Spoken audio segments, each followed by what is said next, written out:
Osun Govt declares curfew, summons monarchs as communal crisis escalates. Supreme Court overturns ruling removing Anyanwu as PDP National Secretary. Nnamdi Kanu rearraigned on treason charges before New George. Tunisian President Said fires Prime Minister amid rising political turmoil.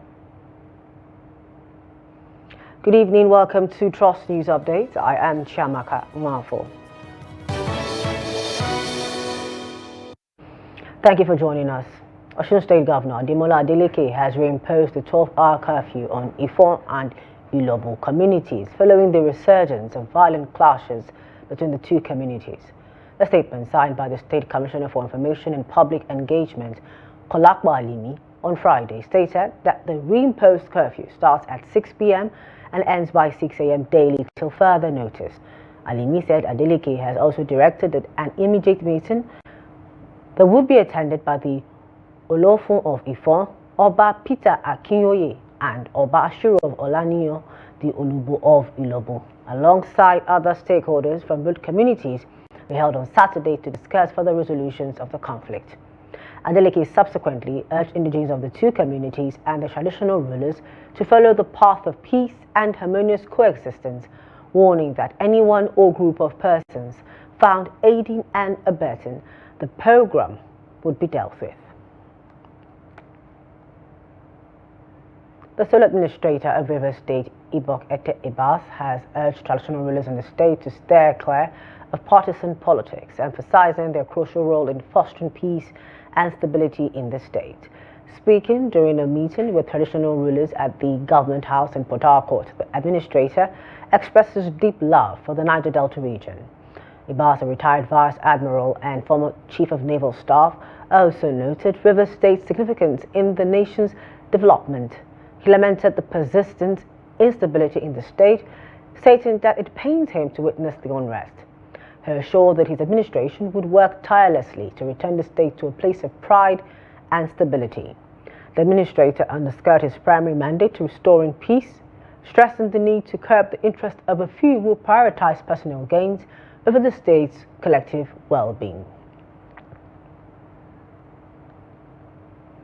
Still in Rivers State, the administrator, Ibok Ete Ibas, has announced the release of withheld local government allocations, assuring the necessary steps will be taken to ensure the prompt payment of workers' salaries.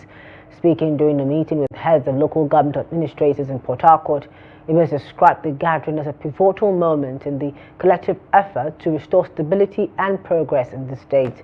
The sole administrator lamented the economic hardship in the Niger Delta, noting that despite the region's wealth of natural resources, its people continue to suffer. The administrator expressed concern over the delay in salary payments across local government areas, acknowledging the struggles of affected workers. However, he warned that financial accountability would be strictly enforced.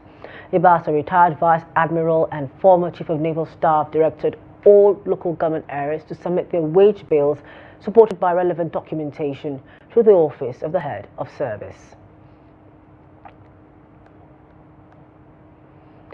The Supreme Court has nullified the judgments of the Court of Appeal and Federal High Court to sack Samuel Anyanwu as the National Secretary of the People's Democratic Party, PDP. A 5-member panel of the Apex Court held that the issue of who is the National Secretary of the PDP borders on the internal affairs of a political party which is not justiciable.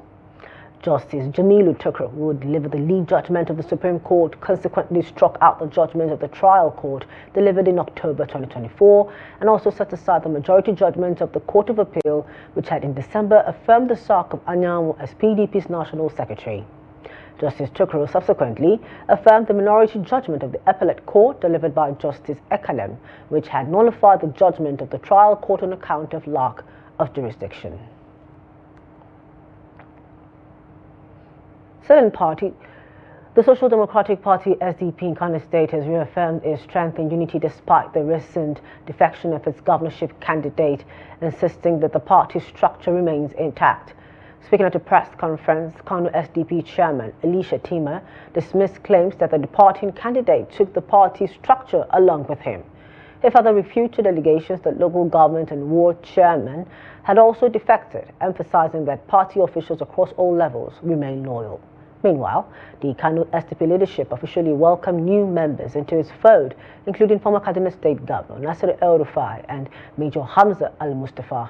The party hailed their entry as a significant boost, reaffirming its commitment to strengthening its structure and preparing for future political engagements.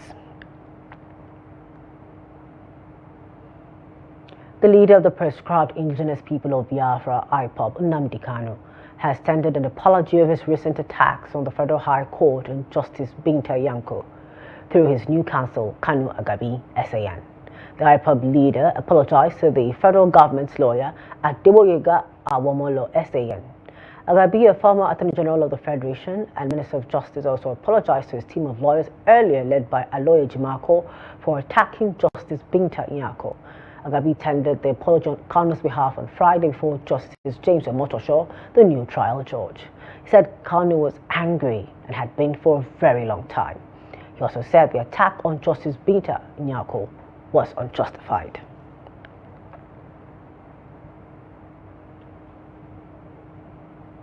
Deputy Speaker of the House of Representatives, Honorable Benjamin Kalu, has stated that Nigerian universities must close the gap between academia and real-world challenges to drive national progress. Speaking at the University of Calabar's 50th anniversary at the 7th Convocation Lecture and Award ceremonies in Calabar, he stressed the need for education to go beyond theory, urging institutions to become catalysts for societal development, both in physical communities and the digital space. The report. He called on Nigerian business leaders to support universities through internships, apprenticeships, and mentorship programs. Our universities were established as engines of progress. Today, however, we face problems highlighting a disconnect between academia and everyday life, just like Professor Ika pointed out. These problems arise not from a lack of intellect, but from a misalignment with society's needs. Highlighting the rapid impact of AI and automation, Kalu cited World Economic Forum projections that AI will displace 85 million jobs by 2025 while creating 97 million new roles in fields such as AI ethics, cybersecurity, and sustainability. However, he noted that many Nigerian universities are failing to prepare students for these emerging careers. He challenged institutions to integrate AI-driven solutions into their curricula and ensure lecturers are retrained to keep pace with technological advancements. AI and automation are reshaping industries. Report from the World Economic Forum estimates that 85 million jobs will be displaced by AI by the year 2025, which we are in. But 97 million new roles will emerge in fields like AI ethics, fields like cybersecurity, fields like sustainability. Speaking after receiving his award, Senate President Senator Godswill Akpabio stated that, in line with President Bola Tinubu's vision, his policies are timely and will transform the country. He acknowledged current challenges but assured that within the next 1 to 2 years, Nigeria would see significant progress, while emphasizing that Nigeria will move towards self-sufficiency by producing what it consumes and consuming what it produces, noting that this is the foundation upon which great nations are built. The spirit of Asiwaju, his policies are on the spot. His policies will transform the country. Things may be difficult now, but I assure you in the next 1 to 2 years, you will see the difference. Nigeria will produce what it consumes and consume what it produces. This is how great countries are made. The chairman of the occasion, Professor Eka Braide, and the Vice Chancellor of the University of Calabar, Professor Florence Banku Obi, highlighted the importance of community service and active engagement in universities to ensure that academic work remains relevant to social needs and contributes to sustainable development. If we sit in the ivory tower and continue learning and teaching and doing research, and there's no link between what we do with the outside, nothing will happen. We'll stand in one spot, and keep going from where we are to where we are. We will not move. Sustainable development can never be possible if what we learn in the university is not translated into policy and practice. If what we learn in the university, what the results of our research, all the patents are locked up in NOTAP. Today, we mark 50 years of our existence, 50 years of impactful knowledge and service to humanity, 50 years of resilience, 50 years of production of credible men and women who are holding their own across the world.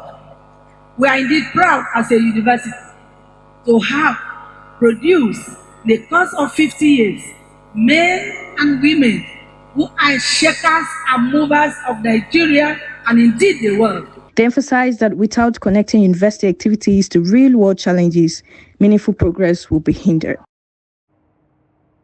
Concerned stakeholders and indigents of Itasa community in Oyo State, Iwajowa local government area are calling on the federal government and the Ministry of Solid Minerals Development to urgently address the devastating impact of illegal mining activities in their community. The plea comes as the community struggles to mitigate the far-reaching consequences of terrorism, banditry and kidnapping, which they believe are exacerbated by illicit mining operations. The report. Illegal mining poses a significant threat to communities, causing widespread harm to the environment, health, social and economic structures. Community leaders and stakeholders from Itasa, a rural town in Oyo State's Iwajowa local government area, are sounding the alarm on the devastating consequences of unregulated mining activities, warning of catastrophic repercussions for local residents. The company has not been stopped from mining and leaving the community with truckloads on a regular basis. This is why we are crying out. We want Nigerians to save us. We want the government to step in. They put the law in place. Please enforce the law. It's all we are asking for. Is that too much to ask? For a community, we have records. Stakeholders here also argue that they have not enjoyed any tangible social benefits commensurate with the wealth extracted by various mining companies who they claim are not properly documented to operate effectively. They also call on the Federal Ministry of Solid Mineral Development to call its Mines and Environmental Compliance Department to order over non-compliance with extant laws and guidance. If you allow them to have a foothold in Itasa, then Yoruba land is finished. Ilesha is gone, not is going. Ilesha is gone. This fight is for all of us. And by all of us, I mean, I'm not even talking about journalists and lawyers and I'm talking about Nigerians, I'm talking about Africans. We are going to lose our communities. But from the point of view of insecurity, we are also notifying the governor and all the agencies of the Oyo State government to formally apprise them of developments. So we are still taking all the measures. Ultimately, there will be further protests, peaceful protests, in which some of us will also participate. A mining company said to be in the eye of the storm and not on the same page with residents of Itasa community over the absence of a well-documented community development agreement and other relevant documents debunked such claims while also calling for dialogue to move the community forward. Even at that meeting yesterday, we said we are going to hold stakeholders meeting. All the Fulanis, all the traders, all the stakeholders that are in Komu community. And because of the nearness of that place to our own area, we maintain security. So for them to now come up and be saying that we are the one that are sponsoring, it is because, it is now fashionable to tie mining to insecurity. Stakeholders here also demand the investigation of the roles of government officials in enabling these illegal miners, while also calling for support for Itasa community to restore her environment and livelihood. They urge the government not to wait for disaster to strike before taking necessary actions. Jigawa State is taking a bold step toward digital transformation with a specialized training program aimed at enhancing the digital capacity of senior civil servants. The initiative, organized by the Jigawa State ICT and Digital Economy Office in collaboration with the Office of the Head of Civil Service, aligns with the government's vision of leveraging technology for holistic development. Here's more in this report.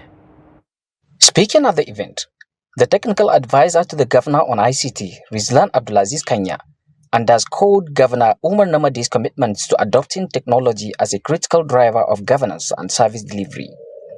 He highlighted that the administration is focused on key areas of development where digital innovation can improve efficiency and transparency. This program is a master trainer, it's a train the trainer. We expect after this program, the participant will go for that training and they will become master trainers. This is not the first time Korea is doing something for Jigawa, and not only in Nigeria. Korea is behind the e-governance program in Nigeria. I remember about 7 years ago, Korean government supported federal government to develop e-government master plan for Nigeria. And as I'm talking to you now, they are reviewing the master plan to 2.0. The program is particularly centered on training master trainers who will subsequently equip other civil servants with the necessary digital skills. This initiative is supported by the Korean government, a long-standing strategic partner in advancing Nigeria's ICT sector. Country Director of the Korean International Cooperation Agency, Kim Ain-sup, emphasized the importance of this partnership, stating that it would mark significant progress in digital governance within Jigawa State. The extension of this training to the sub-nation level underscores KOICA's unwavering commitment to ensuring inclusive digital transformation across Nigeria. By cascading these initiatives to state governments, we aim to bridge the digital divide between federal and state institutions, fostering a seamless and efficient governance framework. Governor Umar Namadi affirmed his administration's dedication to improving governance efficiency through e-governance initiatives. He noted that various programs have been introduced to integrate digital solutions into key sectors such as education and civil service. These efforts are aimed at streamlining operations, reducing bureaucratic bottlenecks, and enhancing service delivery. As most of us are aware, promoting information and communication technology is one of the topmost priorities of our administration. Goal 5 of our 12-point agenda clearly provided that our administration will leverage on ICT as a priority sector for achieving socio-economic development in Jigawa State, with a focus on reclaiming the first glory of the state as a leader of e-governance and the deployment of ICT in achieving socio-economic development in our state. This initiative, Jigawa State is positioning itself as a model for digital governance in Nigeria. The state commitment to leveraging technology underscores its drive for service efficiency and technological advancement, setting a precedent for other regions to follow. The indigenous people of Ilaje from Ondo State are calling on their state governor, Loki Ayedatiwa, and every other wealthy Yoruba indigent to come to their aid. This appeal is due to the demolition of their homes by the Lagos State government at Otuinomo Ilaje and Fatiregu Itumara Butemeta in the Lagos mainland local government area of the state. Victoria Chokolo, who visited the affected communities, now reports, as presented from our studio. These demolished areas in Abuja Meta and others in Lagos mainland were homes to many ethnic nationalities. Amongst them were the Yorubas from Ilaje in Ondo State, the Igbos from Ebonyi State, alongside with Ghanaians and Congolese migrants. The Lagos state government, which frowns at illegal type of structure in the states, began the demolition of illegal structures and shanties last week. The demolition prompted affected states and countries to dispatch buses to Lagos to convey their people who are homeless back home. The only set of people who are, however, left behind in the area are the Yorubas, particularly the Ilaje indigenes from Ondo State. Yoruba, especially Ondo State. I'm a native of Ondo State, and Ilaje was the governor of Ondo State. May he help us maybe Ilaje. Igbo people don't come. They don't put more for some Igbo, they go to their village. Then they give them money. Some of them go back to village. Yoruba no help anybody. No help people. Now people Yoruba they plenty for Ilaje. Now Yoruba no help. Now Igbo help with now motor free. All of them free. He give her money. Now pikin give her money. He give mama pikin. He give mama 20,000. Give pikin 10,000. Among na Yoruba no help anybody. Even to my second daughter, they want to have the JST. They really that AI and Nasra. I don't have to do. And the third one want to enter JST. There's no to do. And I don't have to see. I want the Yoruba leaders to help their people. Even during the days we are staying here, every day people from a Bonny volunteer money. Sometimes they share 10,000, sometimes they share 5,000. So just to help to caution the effect. At least sometimes they share food. As I want the share, they don't give us time. They just come right to remove. Before you know, last week Friday, they scatter everything. Only be small, all of us running and scatter. So even though some hoodlums say they carry us, starting stealing our things, many of them. So we are staying under the bridge. Many residents of Fetiregun who are severely affected said the community was not marked for demolition. See now we are sleeping outside. We doesn't have anywhere to go. We doesn't have money to rent house. Doesn't have, even though we are with kids. Some are pregnant. Some even deliver. That's what is happening. So we can see now all of us are lying outside. Shouting area is down Ilaje, not this place. This place is among Fetiregun. Even if they will come and demolish, this place is not among where they are supposed to demolish. This Celestial Church, they spend more than 100 million naira to build it. Same goes to this house behind me. Same goes to this house in front of me. So even if they will come and demolish, if government want to use this place, they will give them at least time or years. They did not notify us. Suddenly, we just see them with the caterpillar when they came. And when they came, they did not even start it from here. It's someone that told them that they should break every places. And they started breaking. We don't have any power. At the Fetiregun area of Itumara in Ebuta Meta, a group northerner accused Aberu boys of unfair treatment. Gaskiya we cannot feed this redeem because we are suffer. We cannot see something to eat. See, as Nigeria person is suffer. He digging ground to find what he want to eat. From there he has seen by force you to pay money from the digging what you are doing. Why not? Nigeria is your suffer. Lagos State government said the demolition is driven by concern over insecurity and the attempt by some people to alter the structure of the state. Away from Nigeria, Tunisian President Kais Saied has dismissed Prime Minister Kamel Madoudi. His office said on Friday as the North African country grapples with major economic issues. Madoudi, a technocrat appointed last August as part of a cabinet reshuffle, was replaced by Sarah Zafrani Zenzri. The former Minister of Public Works, 62-year-old Zafrani, becomes Tunisia's second woman premier after Najla Boudin, who was in the post from October 2021 to August 2023. She takes office as Tunisia also faces criticism from the United Nations over the imprisonment of Said's political opponents and as rights groups decry a rollback on freedoms.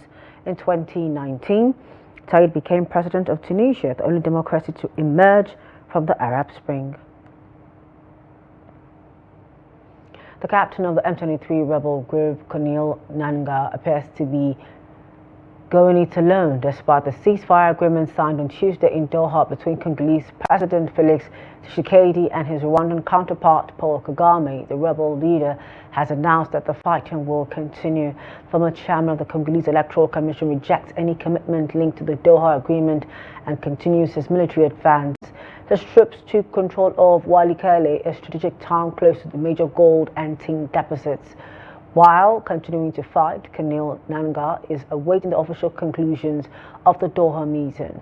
Regarding a possible agreement between Kinshasa and the United States, he warned that the Congolese people, who are sovereign, will block the way to this betrayal and deception.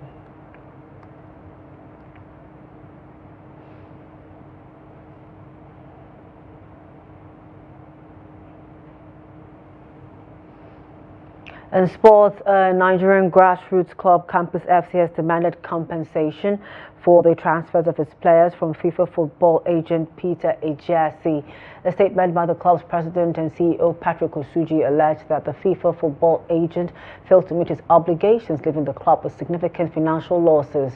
The Owerri-based side is seeking fair compensation for the transfers of Cristianos Ugonna Uche, now with Getafe in Spain, and Sixtus Nzubechi Obwehi, now with Osasuna B in Spain, as well as a resolution regarding the unauthorized transfers of Osun Govt Chinaza to CF Sueta under-19 and Wafuru Antonio Arize to OD Medela in Spain. He further alleged that Ejasi transfer of Awodike Ikeji Chukwu became a player currently registered with the club to Spain without the club's consent. The Liberia Football Association has lodged a formal petition with FIFA following their defeat to Tunisia in 2026 World Cup qualifiers.